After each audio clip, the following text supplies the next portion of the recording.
Hi friends, இன்னைக்கு என்ன வீடியோன்னா நம்ம தோட்டத்து வீடியோ தான். பாருங்க, இந்த செடி பூராமே ஒரு மாதிரி வெள்ளை வெள்ளையாக விழுகுது. இதனாலேயே பூவெல்லாம் அதிகமாக விழுக மாட்டுது. என்ன ரீசன்னே தெரியல. நானும் உரம் வச்சுட்டேன்.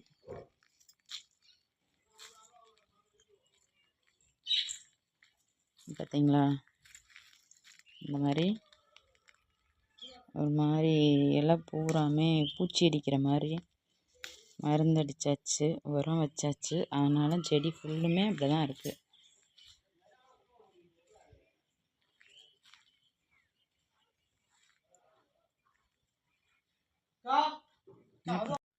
அதே மாதிரி இந்த பலா மரம் வச்சு கிட்டத்தட்ட ஒரு 6 வருஷம் முடிஞ்சிச்சு, 7 வருஷம் ஸ்டார்ட் ஆயிடுச்சு.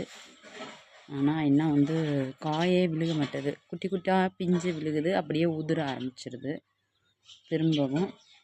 இதுக்கு என்ன பண்ணலான்றதையும் கமெண்ட் பாக்ஸில் சொல்லுங்கள்.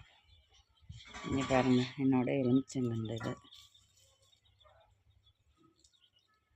பூச்செடியெல்லாம் மாடு ஆடெல்லாம் கடித்து பூவெல்லாம் விழவே இல்லை, ரொம்ப கம்மியாகிடுச்சு. அதனால் இந்த ட்ரிப்பு கடைக்கு கொடுக்கவே இல்லை பூவெல்லாம்.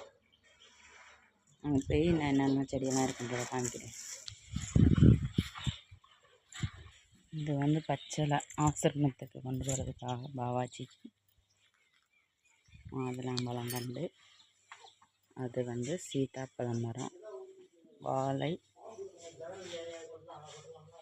முருங்கை வந்து அங்கிட்டு வச்சுருக்கோம். அது வந்து பக்கத்தில் வேலி போட்டிருக்கிறதுனால அதிகமாக இடிக்குதுன்ட்டு வெட்டிட்டோம். இப்போ புதுசாக திரும்ப நட்டு வச்சுருக்காங்க பாருங்கள்.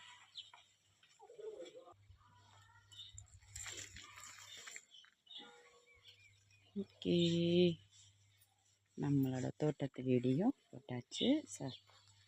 சப்ஸ்கிரைப் பண்ணுங்கள், லைக் பண்ணுங்கள், ஷேர் பண்ணுங்கள்.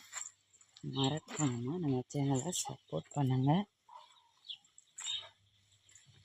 லைக் பண்ணுங்கள், கமெண்ட் பண்ணுங்கள். ஓகே, பாய்.